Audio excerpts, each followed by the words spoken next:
বেনাপোল থানার উদ্যোগে বাংলাদেশ জামাতে ইসলামী দুর্গাপুর 2 নম্বর ওয়ার্ডের উদ্যোগে আয়োজিত তাফসীরুল কোরআন মাহফিলের স্বনামধন্য সভাপতি প্রিয় যশোরবাসী,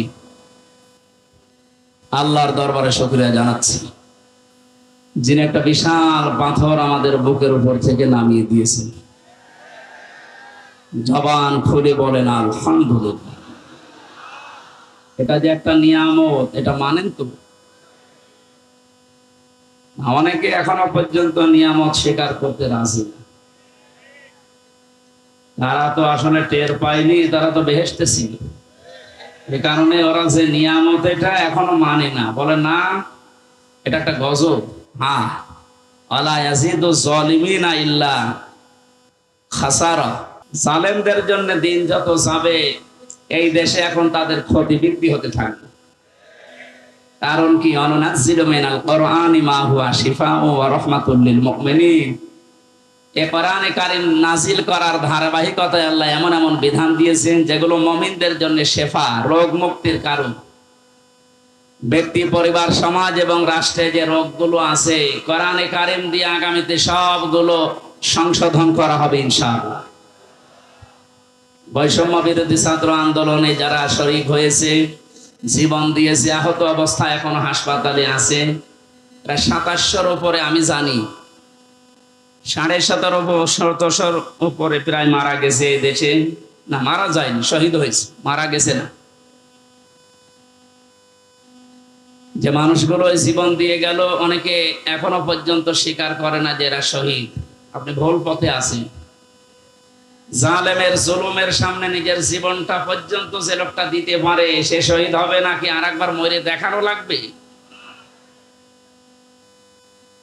কোরআনে কারীম জানিয়েছে, ওয়ালা তাকুলু লিমান ইউকতালু ফি সাবিলিল্লাহি আমওয়াত বাল আহইয়াউ ওয়ালাকিন লা তাশউরুন। সূরা বাকারার 154 নম্বর আয়াতে আছে। তাফসীরে ইবনে কাসির আর ফি সিলালিল কোরআন দেখবেন, ব্যাখ্যা লেখা আছে। আল্লাহ পাক বলেন, মুখ দিয়ে কোনোদিন এ কথা বলবি না। যেহেতু মানুষ মুখ দিয়ে কথা বলে, এই জন্য মুখের উপরে আল্লাহ নোটিশ দিয়েছেন। শুধু একজন দুইজনকে না, ওয়ালা তাকুলু, এটা বহু বচন। কেউ এ কথা বলার সাহস করবে না, কোনোদিন বলবে না যারা আমি আল্লাহর জন্য জীবন দিয়েছি এরা মারা গেছে। বরং এরা জীবিত, কিন্তু তোরা টের পাস না। এতটুকু আল্লাহ শেষ করেননি। আল্লাহ পাক বলেন, মানুষ মুখ দিয়ে কথা বলে, এরপরে অন্তর দিয়ে ধারণা করে। এই জন্য ধারণার উপরও আল্লাহ দিয়েছেন নোটিশ। ওয়ালা তাহসাবান্নাল্লাযীনা কুতিলু ফি সাবিলিল্লাহি আমওয়াতা বাল আহইয়াউন ইনদা রাব্বিহিম ইয়ারযাকুন। সূরা আলে ইমরানের 159 নম্বর 69 নম্বর আয়াতে আছে, রব্বুল আলামিন বলেন, ধারণাও করবে না কোনোদিন মনে মনে যারা শহীদ হয়েছে এরা মারা গেছে। না, এটা ধারণাও করা যাবে। এত মর্যাদা আল্লাহ তাদেরকে দিয়েছেন। এ মাওলানা রবিউল ইসলাম, এখনই মরার দরকার নেই। যদি মরে, ঈমান নিয়েও যদি মারা যায়, এটা এখন যুবক মানুষ এখন বাঁচবে, সারের কথা বলি, এমনি কয়েকদিন পর মরে যাবে। মানে যদি ঈমান নিয়েও মারা যায়, কয়েকদিন আগে হজ করে এসেছে তো আলহাজ জাহাঙ্গীর আলম, প্রফেসর মানুষ, উনি যেন মারা যায় ঈমান নিয়ে মারা গেল, কবরে রেখে আসবেন, ঘুমিয়ে পড়বে, কিয়ামতের আগে উঠবে, এর আগে আর খবর নেই, এতটুকুই শেষ। কিন্তু শহীদ আবু সাইদ, শহীদ আল্লামা দেলাওয়ার হোসাইন সাইদি রহমতুল্লাহ আলাইহি 90 সালে এই ময়দানে তিনি একবার এসেছিলেন। এখন চলছে 24 সাল। এই 34 বছরের ভেতরে এখানে আর কোরআনের কথা এভাবে মনে হয় হয়নি।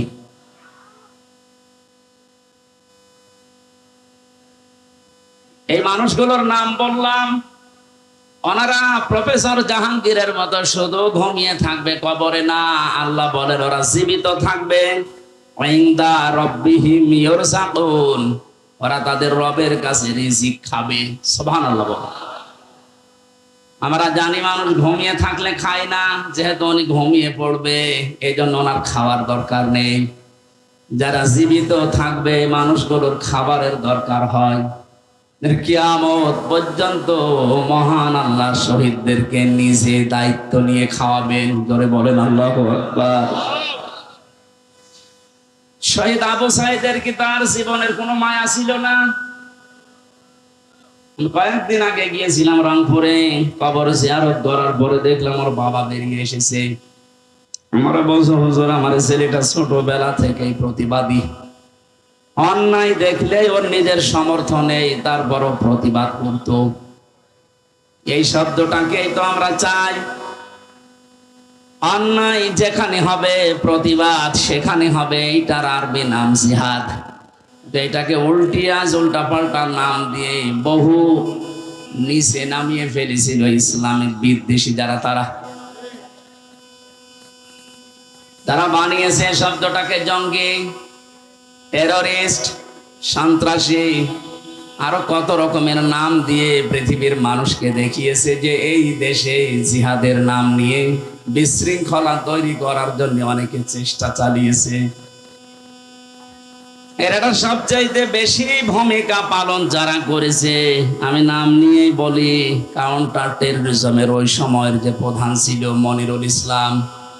আমার যতটুকু বাস্তবতায় জ্ঞান আছে কোরআন আর হাদিসের উপরে, এই লোকটার অ্যাক্টিভিটিস, এই লোকটার কাজ কামের কারণে, এর তৎপরতার কারণে যত মানুষের জীবনে এদেশে নষ্ট হয়েছে, গুম হয়ে আছে। এখান থেকেও একজন গুম হয়েছে, রিজওয়ান। গুম এই শব্দটা শুনতে যদিও ছোট মনে হচ্ছে, এটা যে কত বড় ভয়ানক এবং বিপজ্জনক একটা শব্দ। যারা এখন দায়িত্বে আছেন এত কড়াকড়ি করেন, কিয়ামতের আগে যেন এই দেশে আর কেউ গুম না হয়। আর আমরা চাই এই গুম শব্দের সাথে যারা জড়িত ছিলেন একটা কেউ যেন ছাড়া না হয়। কোথায় গেছে ওই মনিরুল? কে যেন সেদিন এক কানা লোককে দেখলাম, অন্ধ, গান বানিয়েছে। কোথায় কাদের কাকা? অন্ধ মানুষ। সুতরাং আমরা চাই এই গুমের সাথে যারা জড়িত ছিলেন, আয়না ঘর বানিয়ে যারা মানুষকে একদিন 2 দিন না 8 বছর 10 বছর পর্যন্ত, আমার মনে হয় যাদের ভেতরে অন্তত যারা পরিমাণেও মনুষ্যত্ব আছে, তারা কোনোদিন আয়না ঘরের ভেতর থেকে পাহারা দিয়ে এসে নিজের বাড়িতে ঘুমানো সম্ভব না। আমি রিমান্ডে যে মাটির নিচে ছিলাম সেখানে ওরা রেখেছিল, আমার উপর যে অত্যাচার করতো, মাঝে মাঝে চিন্তা করতাম আল্লাহ এরাও তো মানুষ, এরা বাড়ি যে স্ত্রীর কাছে থাকে কি করে, এদের তো ঘুম আসার কথা না। এরা নিজেরাই আমাকে বলতো আপনার কোনো দোষ নেই আমরা জানি, তারপরও আপনি এই করতেন আমার সাথে। কালো কাপড় দিয়ে চোখ বেঁধে, হাত পেছনে বেঁধে রেখে মাথায় দড়ি দিয়ে টাঙিয়ে রাখতেন, আর আপনি বাড়ি যে ঘুমাতেন, আপনার ঘুম আসতো কি করে? তার মানে মনুষ্যত্বের যারা পরিমাণ একটা কিছু ছিল না, এরা মানুষের বাইরে চলে গেছে। আমার সাথে ভালোবাসতো আমাকে, তাই যদি এই করে যাদের ওরা দেখতেই পারে না, মাঝে মাঝে বলতো হুজুর আপনার ওয়াজ শুনি আমরা। ওরে শয়তান, কিসের ওয়াজ শুনিস তুই?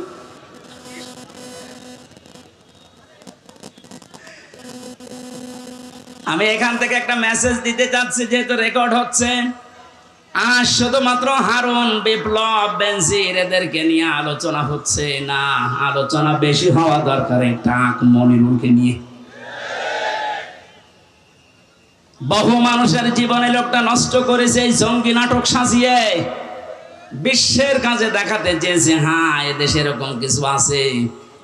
2 টাকা খরচ হলে সেখানে 20 টাকা রাষ্ট্রের খরচ করেছে।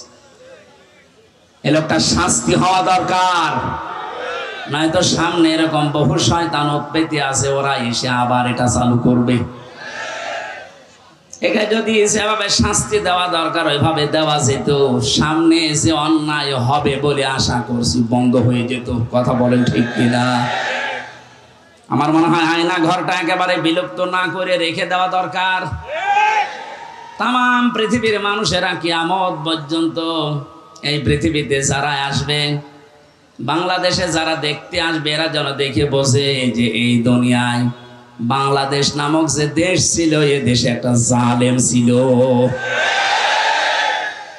1628 জন মানুষ দায়িত্বে ছিল, তার ভেতরে একজনের হাত খোলা ছিল আর বাকি 1627 জন মানুষের হাত সব বাঁধা ছিল।